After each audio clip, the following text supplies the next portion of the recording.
Les amis, j'espère que vous allez bien. Bienvenue sur ma chaîne, toute nouvelle vidéo. Et pour cette nouvelle vidéo, je vais vous résumer le dernier jour d'un condamné.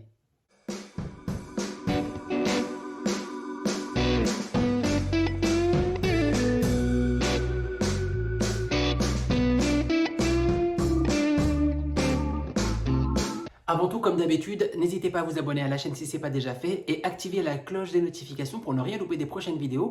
C'est toujours sympathique.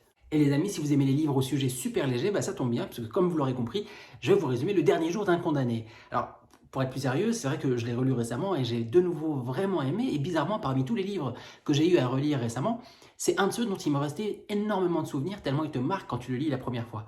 Avant de commencer, Victor Hugo, de son nom complet Victor-Marie Hugo, était un écrivain, dramaturge, poète français du 19e siècle, connu pour avoir écrit des livres assez confidentiels dont personne ne se souvient vraiment, comme Les Misérables, Notre-Dame de Paris ou encore Hernani, rien que ça. Mais le sujet de la vidéo, c'est le dernier jour d'un condamné, alors ça parle de quoi? C'est un roman de 49 chapitres au sujet d'un gars, le narrateur en l'occurrence, qui nous raconte ses derniers jours avant son exécution suite à une condamnation pour un crime dont on ne connaît pas trop la nature. Le sujet est évidemment sérieux et je t'en parlerai davantage plus tard dans la vidéo, mais pour commencer légèrement, et vu que le thème abordé n'est heureusement plus trop d'actualité, je me suis dit que j'allais te donner des éléments d'identification pour que tu puisses, toute proportion gardée, ressentir les mêmes émotions que le personnage. Tu peux par exemple aisément transposer ce sentiment d'angoisse avant une échéance à plein d'autres situations, notamment quand tu attends un colis et qu'on te donne un créneau entre 10h du matin et la semaine prochaine. Ou encore cette détresse que tu ressens quand tu es invité à une soirée et que tu sais qu'il y aura quelqu'un à qui tu dois de l'oseille. Ou qu'il y aura ton ex à cette même soirée, voire les deux en même temps, qu'il y aura ton ex à qui tu dois de l'oseille. Et là, ça s'appelle plus une soirée, mais une embuscade. Alors je disais qu'on ne sait rien sur ce qu'a mené le narrateur à sa condamnation. Et on n'en saura pas non plus davantage sur sa personne. Malgré tout, le texte est très détaillé. Victor Hugo parvient à nous faire visualiser les éléments qui entourent le personnage, et ce, comme si on y était. Quand l'histoire commence, notre narrateur a déjà entendu sa sentence. Il est condamné à mort. À partir de là, il voit le monde se refermer sur lui, puisqu'il réalise qu'il va mourir dans 6 semaines. On l'emmène au cachot, on lui met une camisole, et il est évidemment placé sous surveillance. Quand il est enfermé, il s'occupe comme il peut. Il apprend à parler l'argot avec les autres détenus, il écrit notamment son testament. On apprend alors qu'il laisse derrière lui sa mère, sa femme et une petite fille de presque 3 ans. Il nous décrit aussi son cachot, dont les murs portent encore quelques inscriptions des anciens détenus. Et il s'occupe aussi à regarder des forçats qui sont en train de se faire ferrer avant leur transfert. Le moment n'est pas facile, et là il s'évanouit. Il se réveille à l'infirmerie où il reste pas très longtemps finalement, juste assez pour regarder par la fenêtre et y voir les mêmes forçats partir dans des charrettes escortés par les gendarmes. Il sort donc de l'infirmerie, retourne au cachot avec le petit regret de ne pas avoir essayé de s'évader en y soudoyant le personnel. Et là, il se passe un truc. Il entend quelqu'un chanter sous sa fenêtre. Il se dit, c'est cool, je vais pouvoir me faire un petit concert avant de mourir. Sauf qu'il s'avère que la fille qui chantait débitait faux. Le narrateur nous dit même que son chant était un roucoulement triste et lamentable. En même temps, je le comprends. T'imagines, c'est peut-être la dernière chanson qu'il entend de sa vie. Et tout ce qu'on lui donne à écouter, c'est pas un joli couplet, mais un joli couperet avant l'heure. Ensuite, notre narrateur se remet à penser à l'évasion. Il commence à se faire des plans dans sa tête. Mais bon, comme on n'est pas dans un film américain et qu'il ne s'est pas tatoué le plan de la prison sur son corps, il se calme très vite, il reprend son sérieux. Suite à ça, le guichetier de garde vient le voir, lui demande ce qu'il veut manger, et là il se dit purée, c'est peut-être pour aujourd'hui. Puis c'est le prêtre qui vient le voir en lui demandant ce qu'il est préparé, et ce à quoi il répond que non. En même temps, tu m'étonnes, il va pas lui dire oui, je suis prêt à me faire buter, on commande à manger en attendant. Plus tard, le directeur de la prison et un huissier viennent voir le condamné et lui apprennent que son pourvoi a été rejeté par le procureur général. Super nouvelle. Là, le narrateur se met de nouveau à penser à la fuite, mais il est très vite rejoint par l'huissier pour prendre la route vers Paris, sa dernière destination.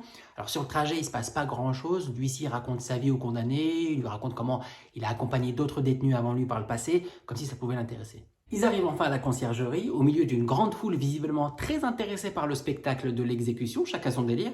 « Chérie, on fait quoi ce dimanche? Une expo, un brunch, une exécution ?» Gros budget accessoire comme tu peux le constater.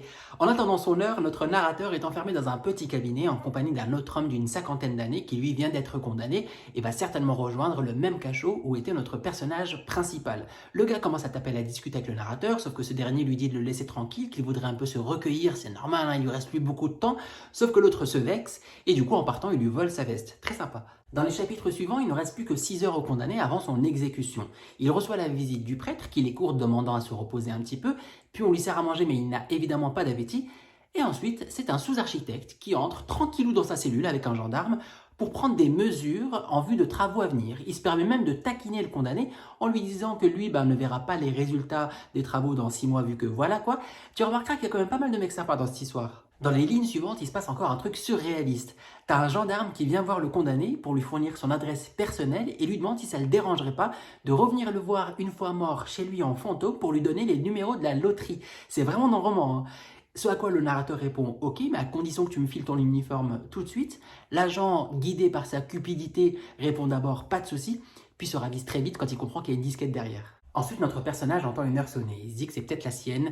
Il se remet à penser à son crime dont on ne connaît ou on ne connaîtra jamais rien. Il repense à sa liberté et à sa jeunesse et voudrait se repentir. Quelques petites heures plus tard, le condamné s'endort et rêve de sa femme et de sa fille. À son réveil, le prêtre est près de lui et lui apprend que sa fille Marie est là. Il est évidemment en joie, il part à sa rencontre et elle est effectivement présente, accompagnée par une employée de maison vu que sa mère et sa grand-mère sont malades. Sauf que la petite, ça fait 1 an qu'elle n'a pas vu son père. Du coup, elle le reconnaît pas trop. Elle pense même que son vrai papa, il est mort. Le narrateur a beau lui dire non, c'est moi ton papa, etc., etc. Elle lui dit non, c'est pas possible parce que mon papa à moi, il est beau. Véridique, hein. La petite, elle vient quand même de dire à son père qu'il avait un physique négatif. Je vous avais dit qu'il n'y avait pas beaucoup de gens sympas dans cette histoire. Plus tard, le narrateur se dirige tout doucement vers sa dernière heure. Il traverse le corridor. On lui détache la cravate, on lui coupe le col, les gendarmes lui enfilent une corde autour des poignets et on lui lie les pieds en présence du bourreau. La porte extérieure s'ouvre, la foule est évidemment là. On le met dans la charrette, il demande une grâce du dernier moment mais sans succès. Il monte un escalier et l'heure de son exécution sonne, il est 4 heures. Tu l'as compris à travers cette œuvre, Victor Hugo, qui était très engagé contre la peine de mort notamment, nous décrit la dure réalité des condamnés à mort à l'époque, ainsi que la manière dont on agissait avec eux en prison. Et au-delà de la peine de mort, il critique globalement les conditions de vie des détenus et l'insensibilité de la justice vis-à-vis de ces derniers par le biais d'un personnage dont on ne connaît volontairement pas grand-chose afin de favoriser l'identification. Voilà, j'espère que ça vous a donné envie de lire Le Dernier Jour d'un condamné. En tout cas, moi, j'ai pris beaucoup de plaisir à vous le résumer. Si vous avez aimé cette vidéo, n'hésitez pas à laisser un petit pouce bleu, c'est toujours sympathique, à partager et à me dire en commentaire ce que vous en avez pensé. À la prochaine, ciao. It's not a game, it's a rich thing.